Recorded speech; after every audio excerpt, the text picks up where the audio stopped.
ছাত্রলীগ এটি অবশ্যই নিষিদ্ধ রয়েছে এবং ছাত্রলীগের বিষয়ে আমাদের সকল ছাত্র সংগঠনের একটি নির্দিষ্ট বিষয়ে ঐক্যমত হতে হবে যে ছাত্রলীগ যেই জুলুম নির্যাতন শিক্ষার্থীদের উপর করেছে সেরকম রাজনীতি যেন বাংলাদেশে ফিরে না আসে সেজন্য ছাত্র সংগঠনগুলোকে ঐক্যবদ্ধ হতে হবে।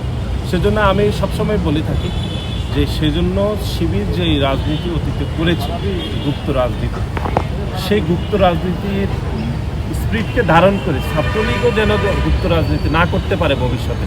দেখা যায় যে বাংলাদেশে তো এখন অনেকগুলো ছাত্র সংগঠন রয়েছে, এটি খোলামেলায় বলতে হবে।